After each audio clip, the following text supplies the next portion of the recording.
Barbie Forteza may matinding napansin kay David Licauco. Ano ito ating alamin?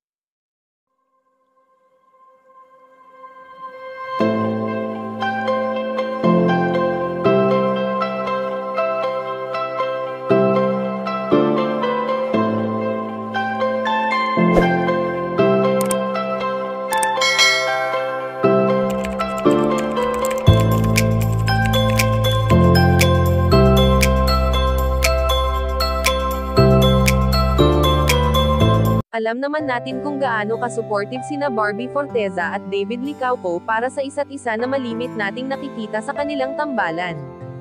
Sa kung ano ang ating napapanood sa kanilang dalawa ay sadyang namang tunay at wagas ang samahan na kanilang nabuo at kahit pa sa likod ng kamera ay kitang-kita ang pagiging close nilang dalawa na hindi malabong mangyari dahil sa tagal nilang nagsama.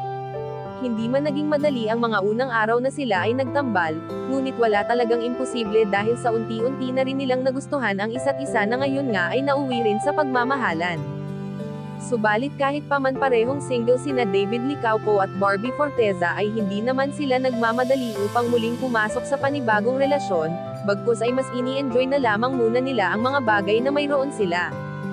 Sa ngayon nga ay ayon sa aming impormasyon na nakalap na may matinding napansin si Binibini Barbie Forteza sa kanyang ginoo na si David Licauco.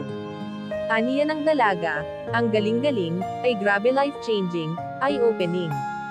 At masaya pang sinabi ni Barbie Forteza, sabi ko nga sa kanya bagay sa kanya kapag palagi siyang nakangiti, napapansin ko buong pelikula lagi lang siyang nakangiti at alam naman nating lahat na sinusunod talaga ni Ginoo ang mga nais sa kanya ng kanyang binibini. Kayo mga ka-chika, anong masasabi nyo dito? Please leave the comment and don't forget to subscribe.